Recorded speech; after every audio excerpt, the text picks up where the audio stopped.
Hello प्यारे बच्चों, कैसे हो आप सभी।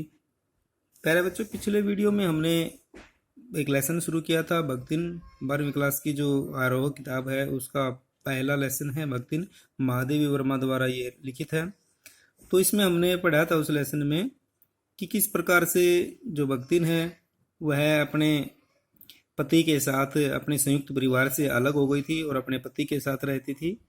और इसी बीच में उसने अपनी बड़ी लड़की की जो है वो शादी भी कर दी थी और अपने खुशी खुशी वो अपना जीवन जी रही थी। लेकिन कुछ दिनों के बाद उसके पति की मृत्यु हो जाती है। तो उसकी पति की मृत्यु के बाद उसके जीवन कैसा बीता ये हम आज पढ़ेंगे। तो क्या है कि भक्तिन की पति की मृत्यु के बाद भक्तिन की जेठानियों और जेठ के लड़कों ने सोचा कि भक्तिन की कहीं और दूसरी जगह शादी करा दी जाए और उसकी जमीन जायदाद पर कब्जा कर लिया जाए। जब उन्होंने देखा कि लड़का तो कोई है नहीं भक्तिन का, लड़कियां लड़कियां हैं और एक लड़की की शादी होगी, दो लड़कियां रहती हैं, तो ये इन लड़कियों को कहीं और लेके चली जाए, कहीं और किसी जगह पर इसकी शादी करा देंगे तो जमीन अकेली रह जाएगी और उसके मालिक हम बन जाएंगे। लेकिन भक्तिन और जब उसके पति की मृत्यु हुई थी, जब भक्तिन के पति की मृत्यु हुई थी तो उस समय भक्तिन की आयु 29 वर्ष की थी। भक्तिन अपने जेठ के लड़कों की चाल को समझती थी, इसलिए उसने शादी करके कहीं और जाने से मना कर दिया कि भाई मैं नहीं जाऊंगी। और अपनी बड़ी बेटी को पति सहित अपने पास रहने के लिए बुला लिया। और क्या किया, अपना पक्ष मजबूत करने के लिए उसने अपनी बड़ी बेटी को बुला लिया पति सहित कि आप यहाँ पर आके रहिए एक बेटे की तरह से। लेकिन भक्तिन की जो किस्मत है वो बड़ी खराब थी, क्योंकि छोटी बेटियों की शादी से वो निपटी ही थी, वो की थी उसने कि कुछ दिनों के बाद उसकी बड़ी बेटी का जो पति है उसकी भी मृत्यु हो गई। पहले उसके खुद के पति की मृत्यु हुई थी, अब बड़ी बेटी की पति की मृत्यु हो गई। एक बार फिर भक्तिन दुखों से गिर गई और अब की बार दुख पहले से अधिक था। क्यों अधिक था? क्योंकि अब की बार उसकी बेटी भी विधवा हो गई थी। पहले तो अपनी खुद की टेंशन थी, अब बेटी की भी टेंशन हो गई। और दूसरी तरफ उसके जेठ जेठानियां और जेठ के बच्चों की उनकी नज़र उसकी प्रॉपर्टी पे थी। तो भक्तिन का घर जमाई उसकी जमीन जायदाद की जो रखवाली कर रहा था, उसकी मृत्यु के बाद उसके जेठ के लड़कों को एक बार फिर मौका मिला कि वे अपनी चाची की जमीन पर कब्जा कर लें। और इसके लिए उन्होंने एक चाल चली और उन्होंने क्या किया कि उनका भक्तिन की जो जेठ का लड़का था, जो चाहते थे कि प्रॉपर्टी पर उनका कब्जा हो जाए, उसका एक साला था। और वो साला क्या था, वो बड़ा निकम्मा था, आवारा था, तीतरबाज था, काम कुछ करता नहीं था, इधर उधर घूमता रहता था और जो अक्सर उनके पास आया रहता था। अपने यहाँ पे जहाँ पे भक्तिन रहती थी उनके पास वो आया रहता था, अपने बहन के पास, अपने जीजा के पास। तो जेठ का लड़का चाहता था कि उसके साले की शादी उसकी चाची की विधवा लड़की से करा दी जाए। इस तरीके से उसके दो काम हो जाएंगे।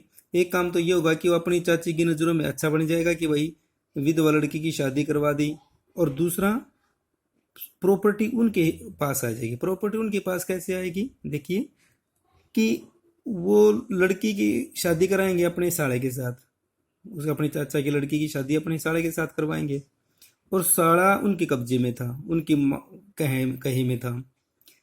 तो प्रॉपर्टी का मालिक कौन होगा? शादी के बाद उसका साला होगा। और साले की प्रॉपर्टी का मतलब क्या है? उनके पास खुद वो मालिक होंगे।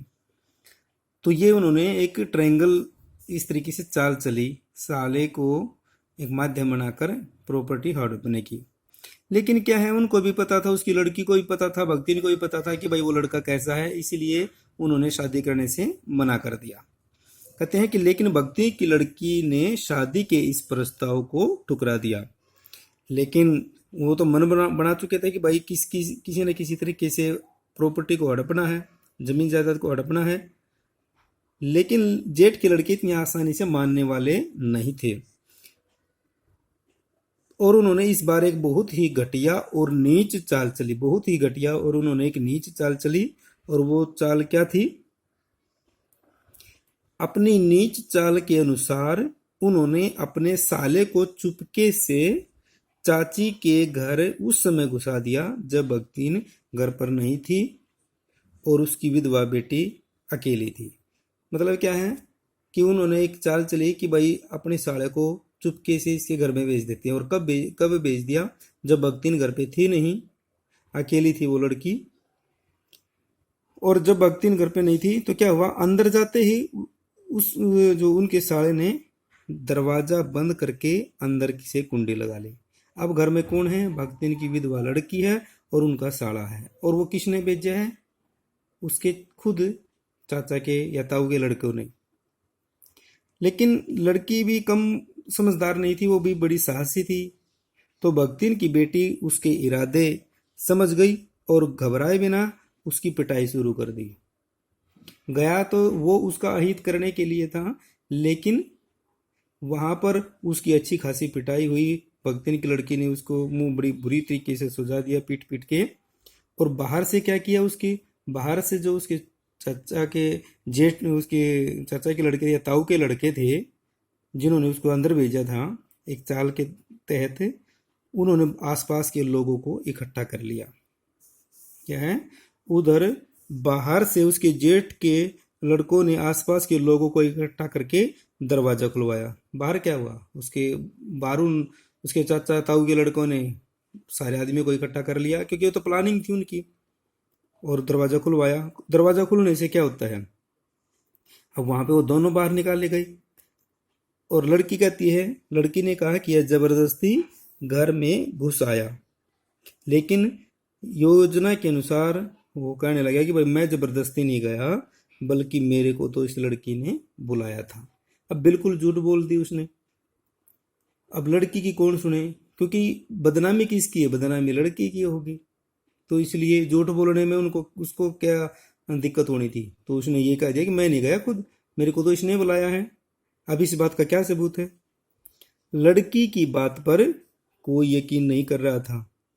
लड़की ने यह भी कहा कि अगर भाई मैं इसको बुलाती भी, पहली बात तो मैंने इसको बुलाया नहीं, लेकिन अगर मैं इसको बुलाती भी तो इसकी मैंने पिटाई क्यों की, जो इसका मुंह सूजा पड़ा है तो मैं इसकी पिटाई क्यों करती। लेकिन किसी ने उसकी बात नहीं सुनी। भक्ति ने भी बहुत कहा, उसकी लड़की ने भी बहुत कहा। अंत में पंचायत हुई और यह निर्णय लिया गया। और जो ये निर्णय है ये मैंने रेड पेन से लिखा हुआ है, ये बड़ा ही घटिया निर्णय था और इस पूरे लेसन को भक्तिन की जिंदगी को बदलने वाला था। इसलिए मैंने इसको रेड पेन से इंडिकेट किया है कि चाहे यह जबरदस्ती घर में घुसा हो या बुलाया गया हो, अब ये बात कोई मायने नहीं रखती। लेकिन ये दोनों अकेले एक घर में रहे, कुछ समय के लिए एक घर में रहे, तो यह अच्छा यही होगा कि इन दोनों को पति पत्नी के रूप में मान लिया जाए या इन दोनों की शादी करा दी जाए। और अंत अगर नहीं करवाएंगे तो चारों तरफ बेइज्जती होगी। भक्तिन भी इस बात को समझती थी, उसकी बेटी भी इस बात को समझती थी। और अंत में क्या हुआ, अंत में भक्तिन ने और उसकी बेटी ने न चाहते हुए भी उस निकम्मे साले को अपना पति मान लिया, उसकी लड़की का पति मान लिया। और उसके जेठ के लड़के तो यही चाहते थे, उनकी ये प्लानिंग थी। और अब क्या होता है, अब यहाँ पे वैसे मैंने लिखा नहीं हुआ है, थोड़ी सी बात होती क्या है कि उसके बाद फिर सारी जमीन का मालिक उसका वो पति हो जाता है, निकम्मा पति, जो ना चाहते हुए भी जो पति मानना पड़ा है उनका साला वो बन जाता है। और आवारागर्दी मस्ती करता है। और वो उसके बाद फिर काफ़ी जो प्रॉपर्टी है उसको धीरे धीरे बेचना शुरू कर देता है। इस बात से भक्तिन बड़ी दुखी होती है और टाइम पर खेत में काम नहीं होता, इस वजह से टाइम पर लगान भी नहीं दे पाते। तो लगान न देने के कारण आगे बड़ी दिक्कतें हुई थी। तो ये कहानी मैं आपको बाद में बताऊंगा, ताकि मैं इसको कहानी को जब इसको लिख दूं, क्योंकि वीडियो थोड़ी सी बड़ी होगी। अब इसका एक क्वेश्चन आपको करवाता हूँ। तो यहाँ तक आपने समझ लिया कि उसकी शादी हो गई एक प्लानिंग के तहत। उसके खुद उसके ताऊ के लड़कों ने ही उसको धोखा दिया और अपनी बहन की, अपने चाचा की लड़की की शादी अपने साल से करवा दी प्रॉपर्टी के चक्कर में। तो अब इस कहानी से हमारा एक क्वेश्चन बनता है,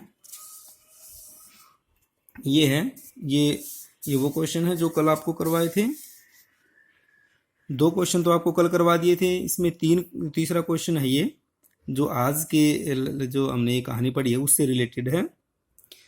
कि भगतिन की बेटी पर पंचायत द्वारा जबरन पति थोपा जाना एक दुर्घटना भर नहीं, बल्कि विवाह के संदर्भ में स्त्री के मानवाधिकार, क्या है स्त्री का मानवाधिकार, कि विवाह करे या न करे अथवा किससे करे, यह अधिकार है सभी का, सभी मानव का अधिकार है कि वह किससे शादी करे, करे या ना करे, किससे करे।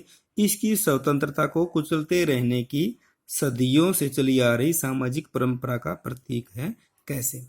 प्रश्न काफी लंबा है, लेकिन पूछा क्या गया इसमें, इसमें यही बताना है कि भाई जो भगतिन की बेटी के साथ जो दुर्घटना हुई, जो धोखा हुआ, उससे यही पता चल, क्या उससे ये साबित तो नहीं होता कि स्त्रियों को हमेशा समाज में दबाया गया है। गलती चाहे किसी की भी हो, लड़के की हो या लड़की की हो, दबाया किसे जाता है, लड़की को दबाया जाता है। यहाँ पर हम स्पष्ट देखते हैं कि उस लड़के की गलती थी, वो जबरदस्ती एक प्लानिंग के तहत उसके घर में घुसा था, लेकिन उसकी बात पर किसी ने यकीन नहीं किया, और जो वो चाहते थे उसी काम को सफल करने में उन्होंने योगदान दिया। वरना होना क्या चाहिए था, होना तो ये चाहिए था कि वो पूछे कि भाई अधिकार तो ये है कि वो उसके साथ शादी करे या ना करे। अगर लड़की मना करती है तो जो कोई कैसा भी है उसको उसके साथ उसका नहीं करना चाहिए, लेकिन उससे उसकी राय नहीं पूछी गई। दूसरा, एक ऐसा लड़का उसके गले बांध दिया कि जिसको वो पसंद भी नहीं करती थी। ठीक है, तो इस प्रकार से ये एक उनका मानवाधिकार का हनन था उसके, उस लड़की के। और दूसरी तरफ होना तो ये चाहिए था कि उसको छानबीन करके उसको सजा दी जानी चाहिए थी, जिसकी गलती है उसको सजा दी जानी चाहिए। उल्टा उसी का जो जो उसकी प्लानिंग थी वो सफल हो पाई, और उसको उसको अच्छा लगा कि भाई मेरी तो प्लानिंग ठीक, जो मैंने बनाई थी वो ठीक बनी, और उस पर सही काम हुआ। तो ये स्त्रियों के प्रति एक अत्याचार है, ये इसमें बताया गया है। तो प्यारे बच्चों, 12-13 मिनट की ये वीडियो हो गई है।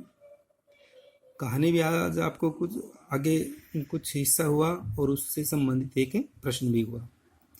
तो इस प्रश्न को अपनी कॉपी में लिखना है, और कहानी को जरूर समझना। अपने टिप्स पे होनी चाहिए आपकी पूरी स्टोरी, तब आप छोटे क्वेश्चन जो ऑप्शन वाले वो भी कर पाओगे और अभ्यास के भी कर पाओगे। तो मैं उम्मीद करता हूँ कि आपकी पढ़ाई अच्छे से चले। तो एक बार फिर आप सभी को बहुत बहुत धन्यवाद। जय हिंद, जय भारत।